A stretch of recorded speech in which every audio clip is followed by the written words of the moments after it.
Film 19वीं सदी के बॉम्बे में होती है और हम देखेंगे कि भास्कर सुबह सुबह जॉगिंग कर रहा है और उस समय हर कोई हर्ष मेहरा के बारे में बात कर रहा है, जो एक स्टॉक मार्केट राजा है। यहाँ तक कि भास्कर भी हर्ष मेहरा के बारे में बताना शुरू करता है, लेकिन अचानक कुछ कारें उसके रास्ते में आकर रुकती हैं और कुछ सदस्य आते हैं और उसका ID कार्ड दिखाते हैं और कहते हैं कि वह एक CID है और वह उसके बैंक विवरण की जाँच करना चाहते हैं और साथ ही वह उससे इन्वेस्टिगेट करना चाहते हैं। इसलिए CID और भास्कर मगध बैंक जाते हैं जहाँ भास्कर काम करता है। तो वे बैंक के अंदर आते हैं और दरवाजा बंद कर देते हैं और CID के प्रमुख अपने टीम के सदस्यों से भास्कर लेन देन के विवरण का प्रिंट आउट लेने के लिए कहते हैं और यह भी कि प्रत्येक लेन देन में कितना पैसा आ रहा है। तो टीम के सदस्य प्रिंट आउट लेने वाले हैं, लेकिन अचानक करंट चला गया और CID चीफ हेड तुरंत बैंक सिक्योरिटी गार्ड पर चिल्लाए कि क्या हुआ, और बैंक सिक्योरिटी गार्ड ने कहता है कि करंट चला गया है और इसमें 15 मिनट लगेंगे। इसीलिए अब भास्कर अपनी कहानी बताना शुरू करता है। दरअसल भास्कर एक लोअर मिडिल क्लास का लड़का है और उसके पिता एक रिटायर्ड चार्टर्ड अकाउंटेंट हैं और भास्कर एक छोटे बैंक एम्प्लॉयर है और वह बहुत ही वफादार व्यक्ति है और उसकी पत्नी और एक बेटा है। भास्कर की पत्नी का नाम सुमति है। भास्कर इस महीने प्रमोशन पाने के लिए बहुत मेहनत कर रहा है और इसलिए हर दिन जल्दी आ रहा है और समय पर काम भी कर रहा है और हर काम को समय पर पूरा कर रहा है और साथ ही उसे कई बार best employer of the month भी मिल चुका है।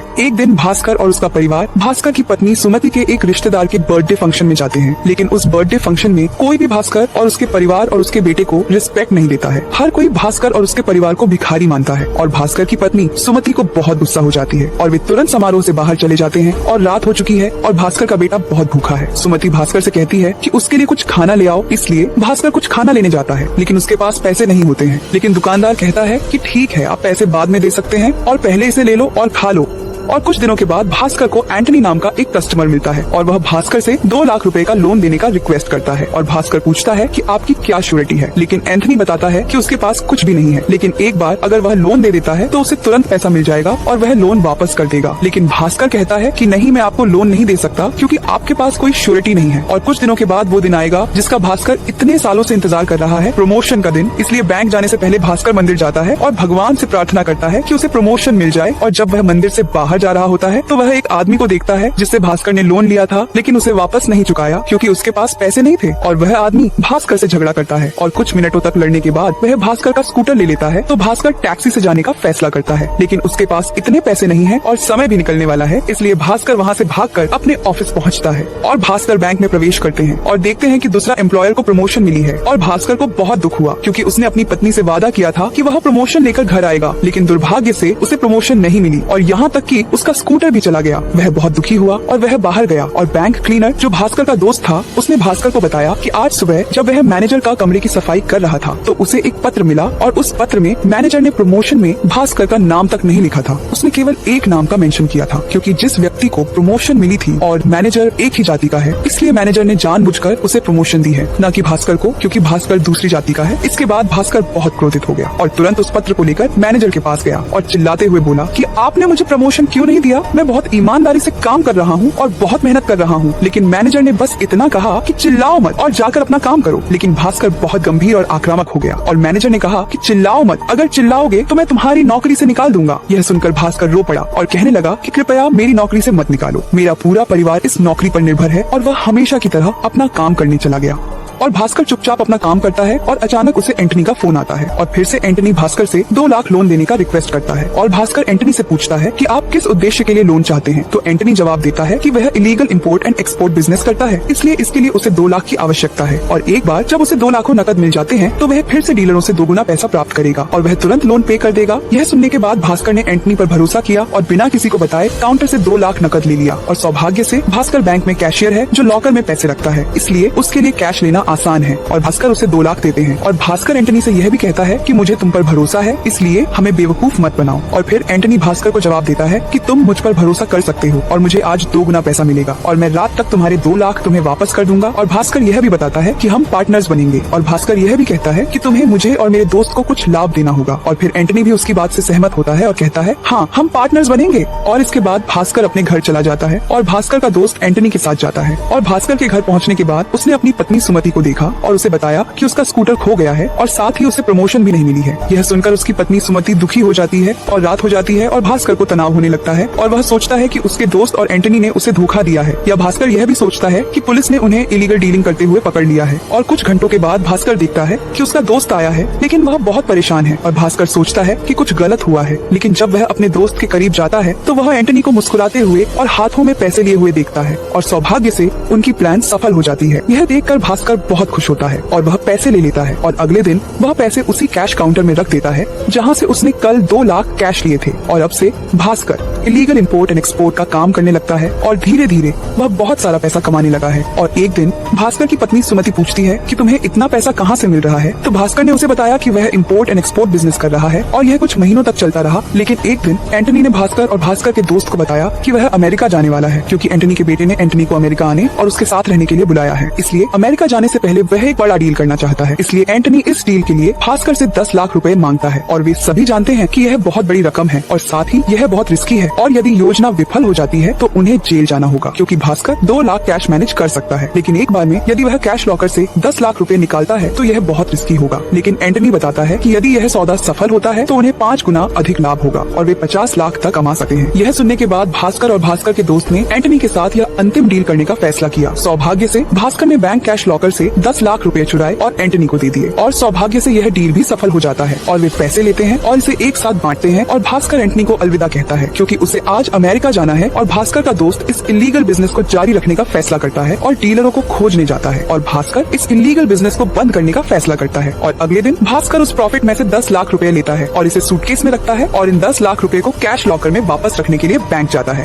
और भास अपने बैंक जा रहा है और वह अपने बैंक के बाहर एक पुलिस वैन देखा है और भास्कर बहुत घबरा जाता है और धीरे धीरे बैंक में प्रवेश करता है और वह एक नियोक्ता से पूछता है कि क्या हुआ और वह बताती है कि हमारे बैंक में स्कैम हुआ है। अब ये सुनने के बाद भास्कर बहुत घबरा जाता है और तनाव में आ जाता है और वह अंदर आता है और वह देखा है कि बैंक के चेयरमैन और डायरेक्टर पुलिस के साथ बात कर रहे हैं और भास्कर को लगा कि पुलिस ने उसे पकड़ लिया है। लेकिन पुलिस बैंक मैनेजर को गिरफ्तार कर लेती है और साथ ही उस व्यक्ति को भी जिसे प्रमोशन मिली थी। यह देखने के बाद भास्कर आराम हो जाता है और पूछता है कि पुलिस ने उन्हें क्यों गिरफ्तार किया और बैंक नियोक्ता में से एक बताता है कि वे दोनों भ्रष्टाचार कर रहे हैं, काम करने के लिए वे दूसरों से इलीगल रूप से पैसे ले रहे हैं। और इसके बाद भास्कर शांति से अपना काम करने चला जाता है और कुछ दिनों के बाद बैंक के चेयरमैन और डायरेक्टर और सभी उच्च अधिकारी भास्कर को अपने केबिन में बुलाते हैं और वे भास्कर को एक असिस्टेंट जनरल मैनेजर के रूप में प्रमोट करते हैं, जिसके बाद भास्कर बहुत है। और अब असली खेल शुरू होता है। जब भास्कर कहानी सुना रहा होता है तो अचानक करंट आ जाता है और सीआईडी हेड अपनी टीम के सदस्यों से तुरंत भास्कर के बैंक विवरण का प्रिंट आउट लेने को कहते हैं और प्रिंट आउट लेते ही उन्हें झटका लगता है और वे सीआईडी हेड से इसे देखने को कहते हैं और वह इसे देखकर चौंक जाते हैं, क्योंकि एक छोटे से बैंक एम्प्लॉयर के बैंक खाते में लगभग 100 करोड़ से अधिक पैसा है। दरअसल जब वह एंटनी के साथ बिजनेस कर रहा था तब उसके पास केवल 30 लाख रुपए थे, लेकिन अब उसके बैंक खाते में 100 करोड़ से अधिक पैसा है। और अब भास्कर बाकी कहानी बताना शुरू करता है। तो भास्कर असिस्टेंट जनरल मैनेजर बनने के बाद वह एक खुशहाल जीवन जी रहा है। लेकिन फिर भारत में हर किसी ने केवल एक ही नाम कहना शुरू कर दिया और वह है हर्ष मेहरा, जो स्टॉक मार्केट का राजा है और वह बहुत अमीर आदमी है। और जैसे ही भास्कर एक नया असिस्टेंट जनरल मैनेजर बना, एक दिन हर्ष मेहरा का एक सदस्य जिसका नाम सूरज है भास्कर से मिलने मगध बैंक आता है और उसे बैंक के कागजात हर्ष मेहरा को देने के लिए कहता है, क्योंकि बैंक एक दूसरे को सीधे बड़ी रकम ट्रांसफर नहीं कर सकते हैं। उन्हें 2 बैंकों के बीच एक व्यक्ति की आवश्यकता होती है। उदाहरण के लिए यदि मगध बैंक कटारी बैंक को 10 करोड़ भेजना चाहता है तो इसे सीधे एक दूसरे के बैंकों में नहीं भेजा जा सकता है। पहले मगध बैंक को हर्ष मेहरा के खाते में 10 करोड़ भेजने होंगे और हर्ष मेहरा कटारी बैंक को 10 करोड़ भेजेंगे और इस प्रक्रिया को करने के लिए हर्ष मेहरा को 0.01% कमीशन मिलता है और इसके लिए उन्हें भास्कर के सिग्नेचर की आवश्यकता होती है। कुछ दिनों के बाद भास्कर ने हर्ष मेहरा के बैंक विवरण की जांच की और उसे झटका लगा।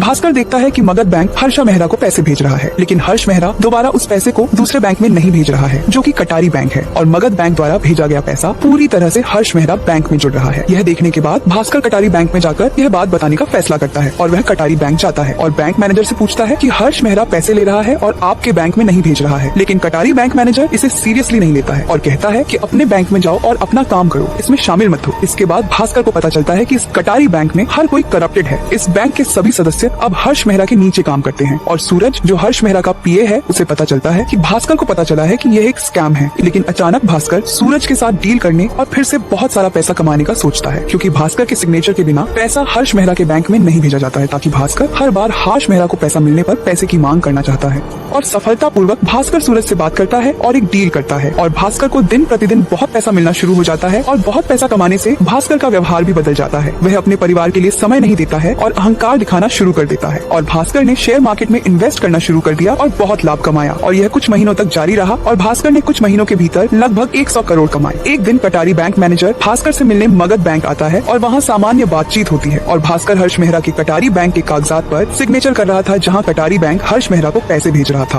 और कटारी बैंक मैनेजर भास्कर से कहता है कि जल्दी से साइन कर दो और बाहर जाकर चाय पीते हुए बात करेंगे। और भास्कर कटारी बैंक मैनेजर को बताता है कि वह कटारी बैंक के कागजात पर सिग्नेचर कर रहा है और जो अमाउंट आप हर्ष मेहरा को भेज रहे हैं वह बहुत अधिक है, इसलिए मुझे बहुत सावधानी से सिग्नेचर करने की आवश्यकता है। और कटारी बैंक मैनेजर बताता है कि यह सिर्फ 1 करोड़ है, लेकिन इसके बाद भास्कर को झटका लगता है क्योंकि यहाँ बैंक के कागजात में कटारी बैंक हर्ष मेहरा के खाते में 20 करोड़ 30 करोड़ 50 करोड़ भेज रहा है। यह सुनकर कटारी बैंक मैनेजर हैरान हो जाता है और भास्कर से उस बैंक के कागजात देने को कहता है। और कटारी बैंक मैनेजर देखता है कि कटारी बैंक की स्टैंप नकली है और कटारी बैंक मैनेजर बताता है कि अभी तक कटारी बैंक ने हर्ष मेहरा को 10 करोड़ से अधिक पैसे नहीं भेजे हैं और कटारी बैंक के पेपर्स और स्टैंप नकली हैं। यह सब सुनकर भास्कर चिंतित हो जाता है। अब वे दोनों समझ गए थे कि भारत में सबसे बड़ा स्कैम हुआ है और कटारी बैंक मैनेजर बहुत घबरा गया और बाहर चला गया, लेकिन दुर्भाग्य से उसे दिल का दौरा पड़ा और उसकी मृत्यु हो गई। यह देखने के बाद भास्कर तुरंत सूरज के पास जाता है जो हर्ष मेहरा का पीए है और भास्कर सूरज से पूछता है कि तुम्हारी हिम्मत कैसे हुई नकली स्टाम्प करने की, लेकिन सूरज उससे कहता है कि अगर तुमने यह बात सबको बताई तो तुम भी जेल आओगे और तुम्हारा परिवार भी सड़क पर आ जाएगा। यह सुनने के बाद भास्कर फिर से चिंता महसूस करता है और घर जाता है। और अगले दिन भास्कर ने मगध बैंक के डायरेक्टर को यह बात बताने का फैसला किया और उसने देखा कि सूरज पहले से ही मगध बैंक के डायरेक्टर के साथ है, लेकिन दुर्भाग्य से मगध बैंक का डायरेक्टर भी हर्ष मेहरा का मेंबर है। और बैंक डायरेक्टर भास्कर से कहता है कि शांति से अपना काम करो, तुम इस स्कैम के बारे में अपनी आवाज मत उठाओ। और यह सुनने के बाद भास्कर तुरंत अपनी नौकरी से रिजाइन करता है और अपने घर चला जाता है। अब वह अपना ध्यान रखने और अपने परिवार को समय देने का फैसला करता है। और अगले दिन भास्कर जॉगिंग के लिए जाता है और सीबीआई के सदस्य उसे रोकते हैं और यही हुआ। और इसके बाद सीबीआई हेड भास्कर से कहते हैं कि अब तुम पकड़े गए हो, मुझे पता है कि तुम्हारी जिंदगी खत्म हो जाएगी और तुम जेल जाओगे और तुम्हारा परिवार सड़क पर आ जाएगा। और सीबीआई हेड यह भी कहते हैं कि यदि तुम नहीं चाहते कि तुम्हारे और तुम्हारे परिवार के साथ ऐसा हो तो तुम्हारे बैंक खाते में जमा की गई पैसा जो 100 करोड़ है तुम्हें हर्ष मेहरा के बैंक खाते में देनी होगी। और भास्कर को फिर पता चला कि ये लोग भी हर्ष मेहरा के मेंबर्स हैं। अब भास्कर के पास केवल एक ही रास्ता है कि वह सारा पैसा हर्ष मेहरा के खाते में डाल दे। भास्कर और सीबीआई हेड चेयरमैन के केबिन में जाते हैं और चेयरमैन और यहाँ मौजूद हर कोई हर्ष मेहरा का सदस्य है और हर कोई हर्ष मेहरा के लिए काम कर रहा है और भास्कर कुछ नहीं कर सकता, इसलिए उसने बस चेक पर साइन किए और अपने घर वापस चला गया। और इसके बाद हर कोई बहुत खुश हो जाता है। और कुछ दिनों के बाद डायरेक्टर ने बैंक एम्प्लॉयर में से एक को चेक क्लियर करने और भास्कर से हर्ष मेहरा के खाते में चेक जोड़ने के लिए देता है, लेकिन बैंक एम्प्लॉयर बताता है कि भास्कर ने 10 दिन पहले अपने बैंक खाते को डीएक्टिवेट कर दिया है और भास्कर ने तुरंत सारी पैसा विथड्रॉ कर लिया है। और यह सुनने के बाद बैंक डायरेक्टर हैरान रह गया और तुरंत बैंक डायरेक्टर ने कंप्यूटर में भास्कर बैंक विवरण की जाँच की और उन्होंने देखा और कहा कि यह अभी भी 100 करोड़ दिखा रहा है। बैंक डायरेक्टर ने यह भी कहा कि भास्कर का बैंक खाता अभी भी एक्टिव है और बैंक एम्प्लॉयर कहता है कि ये फरवरी महीने का बैंक विवरण है। और तुरंत डायरेक्टर उससे पूछता है कि इस महीने मार्च के बारे में क्या है, तो वह फिर से जवाब देती है कि हर महीने के अंत में बैंक खाता अपडेट किया जाएगा, लेकिन अब इस महीने एक सप्ताह चल रहा है, इसीलिए इस महीने के अंतिम सप्ताह में भास्कर का बैंक खाता अपडेट किया जाएगा। और यह जानने के बाद हर कोई हैरान हो जाता है और सीआईडी तुरंत भास्कर के घर जाता है, लेकिन उस घर में कोई नहीं होता है। और क्योंकि अब भास्कर अमेरिका चला गया है और अमेरिका में अपने नाम भास्कर इंटरनेशनल होटल और एक होटल शुरू किया है और खुशहाल जीवन जी रहा है। और भास्कर के अमेरिका जाने से पहले उसने आरबीआई को शिकायत दी थी कि स्कैम चल रहा है, इसलिए आरबीआई की टीम ने हर्ष मेहरा के तहत काम करने वाले सभी लोगों को गिरफ्तार कर लिया और वे अब जेल में हैं।